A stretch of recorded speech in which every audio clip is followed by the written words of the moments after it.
नमस्कार स्टूडेंट, स्वागत है आप सभी का मेरे यूट्यूब चैनल मिक्की मिन में। तो स्टूडेंट, इस वीडियो में हम BLIE 226 का अगला लेक्चर लेके आए हैं जो कि ब्लॉक 3 से ही है। इससे पहले हमने इसका 2 और लेक्चर ब्लॉक 2 से डाल दिया है और ये हमारा लास्ट लेक्चर है ब्लॉक 2 का, जिसमें हमारा जो यूनिट रहेगा वो 9 रहेगा और इसमें टॉपिक है हमारा डिज़ास्टर मैनेजमेंट। तो डिज़ास्टर मैनेजमेंट जो होता है उसके कारण जो भी हमारे डॉक्यूमेंट है, जितनी भी चीज़ें हैं जो हम प्रिजर्व करके रखते हैं, उसको नुकसान ना पहुँचे। डिज़ास्टर मैनेजमेंट को हमें कैसे मेंटेन कर मतलब कंट्रोल करके रखना चाहिए, अपनी बिल्डिंग को कैसे बनाना चाहिए और कितने तरीके के डिज़ास्टर मैनेजमेंट होते हैं। डिज़ास्टर मैनेजमेंट खुद में क्या होता है, क्या सिक्योरिटी रहनी चाहिए, क्या प्लान हमें रखना चाहिए ताकि डिज़ास्टर मैनेजमेंट से हमें मतलब कोप कर सकें। तो ये सारी चीज़ें हम इसमें बात करेंगे। तो इससे भी एक क्वेश्चन आपको ज़रूर देखने को मिलेगा। एक एक क्वेश्चन तो आपको मिलेगा ही, चाहे शॉर्ट नोट में आ जाए या फिर पूरा 10 नंबर में आ जाए।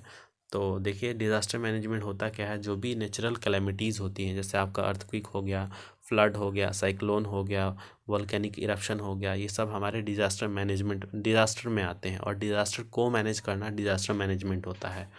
तो यहाँ पे कॉजेज़ ऑफ डिज़ास्टर की बात करें तो 2 तरह के कॉज होते हैं, जैसे कि नेचुरल डिज़ास्टर हो गया, फिर मैन मेड हो गया। नेचुरल में हो गया आपका फ्लड आ गया, वो नेचुरल है।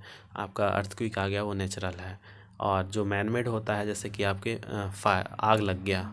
कई सारे नेचुरल आग भी लगते हैं जो जंगलों में लगता है, बट यहाँ पे बिल्डिंग की आग की बात करें, आग लग गया आपका, तो ये हमारा क्या है, ये मैन मेड है। बिल्डिंग ही गिर गई पूरी, तो ये मैन मेड है क्योंकि मैन ने बनाया है ये बिल्डिंग, ये नेचर ने नहीं बनाया है बिल्डिंग। तो पूरी बिल्डिंग ही गिर गई कहीं पे, तो वो क्या है, वो हमारा मैन मेड है। तो मैन मेड डिज़ास्टर और नेचुरल डिज़ास्टर से हमारे जो डॉक्यूमेंट है उसको प्रिजर्व करना। फिर डिज़ास्टर मैनेजमेंट की इसीलिए हमें एक प्लानिंग की ज़रूरत है, जिसमें हम डिज़ास्टर मैनेजमेंट को एक प्लान करके सही से चल सके ताकि जितनी भी चीज़ें हैं उनको हम बचाया जा सके। तो इसमें हम बात करेंगे। फिर उसके बाद सिक्योरिटी सिस्टम, और इसी के साथ हमारा लेक्चर ये समाप्त हो जाएगा। तो चलिए स्टार्ट करते हैं। आधी बातें तो आपको यहीं से समझ में आएगी क्योंकि इंट्रोडक्शन से ही। तो इसमें है पहला है डिज़ास्टर मैनेजमेंट होता क्या है, आपका ये पूछ लेगा।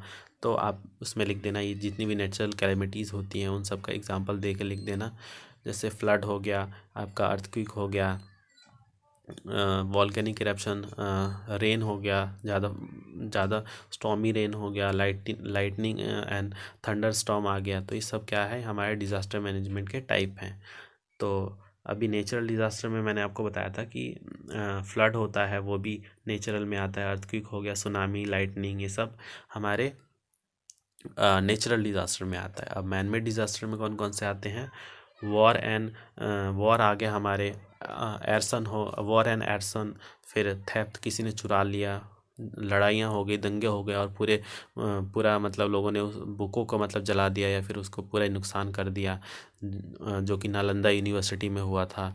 तो इस तरीके से हमारे वो मैन मेड डिज़ास्टर था। Building deficiency and negligence, building को मतलब पता है कि बिल्डिंग मतलब ख़राब है, चरमरा के गिर जाएगी कभी भी, फिर भी उसको मेंटेनेंस ना करना, वो भी एक तरह से आपके डिज़ास्टर मैनेजमेंट में ही आता है। फिर डिज़ास्टर मैनेजमेंट प्लानिंग, क्या क्या चीज़ें हैं जिसको हमें ध्यान में रखना चाहिए डिज़ास्टर मैनेजमेंट प्लानिंग करते हुए, जैसे increasing the efficiency, effectiveness and impact of disaster emergency response mechanism. मतलब इस तरीके से हम एक पूरा ग्रुप बना के रखना ताकि जब भी अगर डिज़ास्टर मैनेजमेंट आता है तो उसको मतलब हम कोप कर सकें। उसके अलावा हमारे स्टाफ को इतने अच्छे से मतलब प्रॉपर ट्रेनिंग देना चाहिए ताकि अगर डिज़ास्टर मैनेजमेंट आता है तो जितने भी हमारे जो डॉक्यूमेंट है या जितनी भी चीज़ें हैं उनको मतलब नुकसान ना पहुँचे, वो पहले से ही प्रिपेयर हो, उनको ट्रेनिंग पहले से ही मिली होनी चाहिए।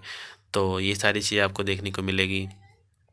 फिर उसके बाद preparedness call for taking certain basic step, आप यहाँ पे देख लेना, वैसे ही आता नहीं। फिर एम एंड ऑब्जेक्टिव क्या है, डेफिनेटली हमारा एम क्या है कि जितनी भी चीज़ें हैं उसको प्रिजर्व करके रखना by increasing an efficiency, effectiveness and impact of disaster emergency response through. तो यहाँ पे जितनी भी चीज़ें हैं उनको मतलब बचा के रखना basically, to prevent a disaster whatever its magnitude चाहे कितनी भी हो, हमें डिज़ास्टर से प्रिवेंट करना अपनी चीज़ों को। To protect library material in the event of disaster library material को बचा के रखना, चाहे डिज़ास्टर कितना भी मतलब भारी हो।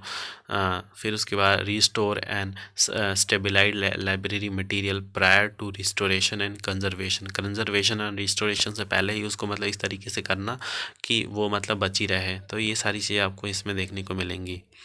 फिर disaster prevention measure in building design के लिए कि बिल्डिंग जो हो एक सर्टन हाइट पे बननी चाहिए, ताकि अगर मान लो फ्लड आता है तो उससे वो मतलब इतना हाइट पे रहे कि फ्लड वहाँ तक पहुँच ही ना पाए। फायर एक्सटिंग्विशर हर जगह मतलब लगाना चाहिए, फायर अलार्म लगाना चाहिए कि अगर मान लो कल को अगर आग लग जाती है तो पहले से ही हमें पूरा तैयारी रहना चाहिए।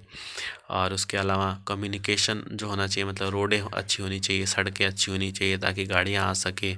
और अर्थक्वेक के लिए भी मतलब बिल्डिंग इस तरीके से बनना चाहिए, फ्लेक्सिबल होना चाहिए कि मतलब बिल्डिंग कोलैप्स ना हो अगर अर्थक्वेक आती है तो ये सब स्ट्रक्चर है बिल्डिंग का।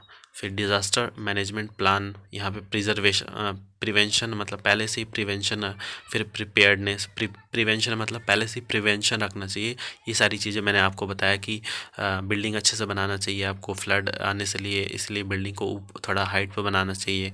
उसके अलावा जैसे फायर अलार्म लगा देना चाहिए हर जगह, पानी की फैसिलिटी अच्छी जगह अच्छे से होना चाहिए।